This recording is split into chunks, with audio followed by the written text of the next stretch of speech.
Hello, I'm Mike Bartlett, former chair of the CSCE National History Committee. My presentation today, originally presented at the Winnipeg 2025 CSCE Annual Conference, is about the legacy of Bob Loov's thoughts on reinforced concrete, particularly shear and beams. I'd like to start by warmly acknowledging Nigel Shrive of the Schulich School of Engineering at the University of Calgary, who is the lead author of this paper. I will briefly describe Bob's life. I'll demonstrate his creativity by sharing his derivation of the empirical wall capacity equation in Concrete Standards ACI 318 and CSA A23.3. And, as promised by the title, I'll present some of his contributions to understanding the problem of concrete in shear before closing. Bob Loov grew up in a log cabin on Bartlett Lake, Alberta, and operated a portable lumber planer for 3 years in rural Alberta before returning to high school. He earned his bachelor's degree from the University of Alberta in 1958 and a master's degree from Stanford University in 1959. Bob joined Conforce Construction, a major precast concrete firm in Calgary, as a sales engineer and was promoted to chief engineer. Bob then joined the engineering faculty at the Calgary branch of the University of Alberta, which became the University of Calgary. He earned his PhD from Cambridge in 1973. He then returned to his professorship, serving as departmental chair from 1990 to 93 and retiring in 1999. He was named a fellow of CSCE in 1988, served as the CSCE president in 2000-2001, and received the A.B. Sanderson Award in 2010 to commemorate his contributions to structural engineering in Canada. In this photograph, he's attending the CSCE National Historic Site Plaque Dedication Ceremony commemorating the Brooks Aqueduct. Bob was an active volunteer on several technical committees of the Canadian Standards Association.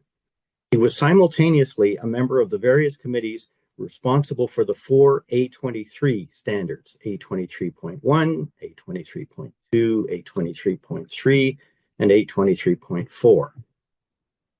He chaired the committee responsible for an extensive revision of S413 parking structures published in 2007. According to a committee member, his, quote, persistence, diplomacy, and respectful manner helped achieve consensus, quote. He worked passionately to eliminate occurrences of step functions in design standards. Bob hated step functions, and we all loved him for that. Although a highly regarded researcher in structural concrete, he derived the single equation defining the compressive resistance of a structural steel column that replaced 4 clumsier resistance equations. This figure shows that the fit to the 4 equations, the solid line is Bob's equation, the dots are the 4 equations. The fit is pretty good. He was awarded CSA's prestigious Award of Merit twice, in 2002 and 2010. He's the only individual that I know that has received this distinction twice. In retirement, Bob and his wife Carol Jakes enjoyed hiking, traveling, live theater, orchestra, and opera performances. He became quite an accomplished painter. So let's talk about his derivation of an empirical equation. For those who don't have a science background, empirical means determined by fitting mathematical equations to test results, as opposed to deriving based on scientific principles and theory. Bob is about to use scientific principles and theory to derive an equation. This photograph shows a residence at Western University under construction. The misalignment of the walls generates out-of-plane bending moments due to the eccentricities. Both the ACI and CSA concrete design codes provide this, quote, empirical equation to determine the axial resistance of the wall, P sub R, if the load is applied within the middle third of the wall thickness. The factored wall resistance is computed using the factored concrete strength, the wall area, the effective height of the wall, and an empirical constant. The 1943 Uniform Building Code in the United States introduced an equation for the allowable compressive capacity of a wall that had a form similar to this equation, with the capacity reducing with the square of the slenderness, L sub c upon h. In 1977, Kipranimaram proposed that the constant 32 be adopted to provide a lower bound on results from his analytical parametric studies. The form and constants of this equation may have evolved empirically, but Bob demonstrated that they could be derived rationally for a pin-ended slender wall, considering the deformed shape of the column and conditions at the cross-section at mid-height. Here's the free body diagram. Aside, Bob loved free body diagrams. The vertical load at the top of the wall and the reaction at the bottom align, so even though the wall may be a little crooked, equilibrium is clearly satisfied. If the load is applied at the 1/3 point of the thickness at both ends of the wall, then, as shown by another free body diagram, the deflection of the wall will reduce the maximum width of the compression block at wall mid-height. Here, the resultant of the concrete thrust, P sub r, again aligns with the applied vertical load, so again, we're satisfying equilibrium.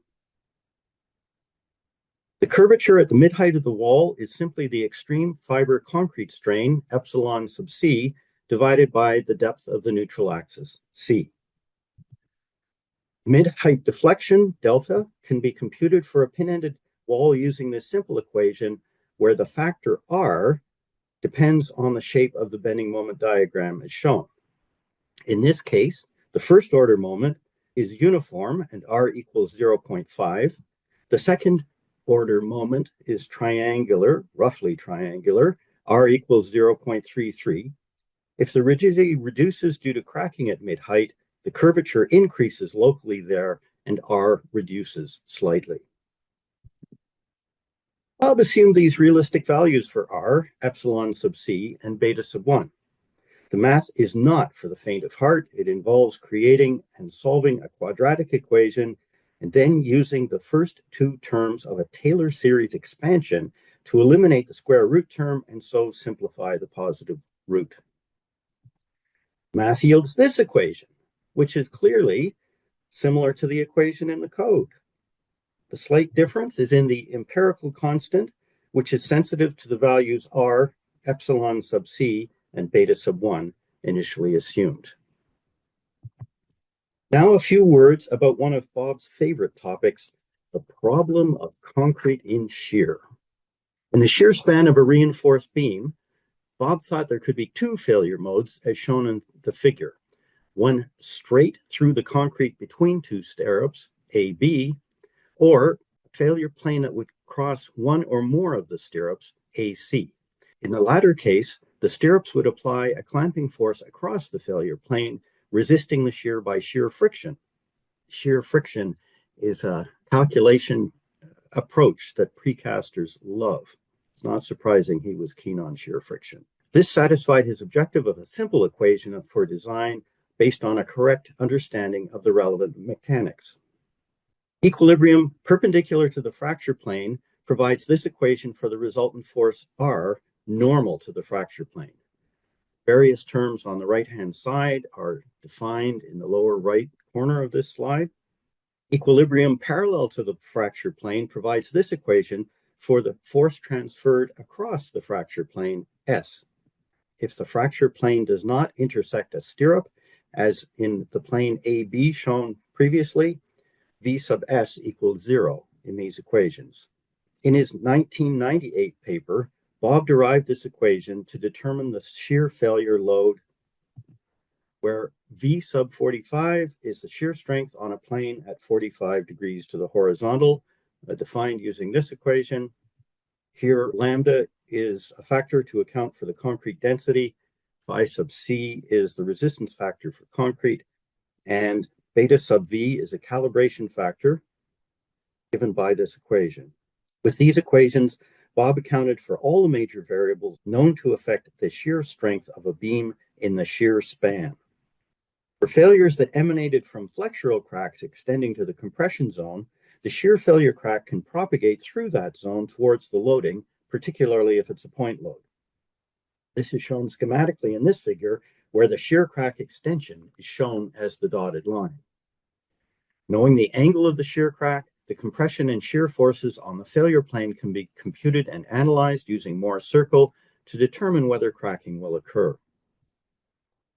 These principles can be extended to punching shear failure of slabs and shear failure of slabs in general. Pre-stressed beams can also be designed using shear friction.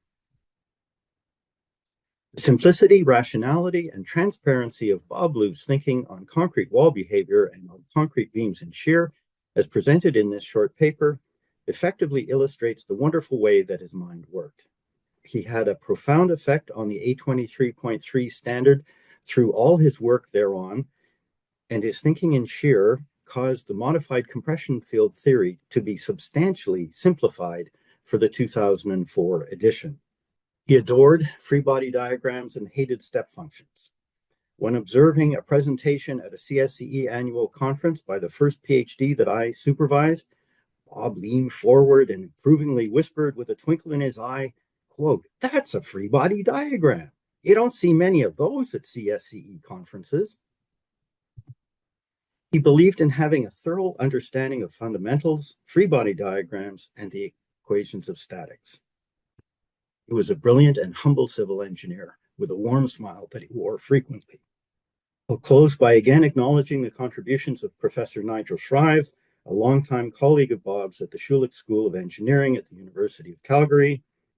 We would like to warmly thank and acknowledge the contributions and recollections from Carol Jakes concerning her husband, and particularly for providing Bob's recent thinking about that shear thing even after his retirement.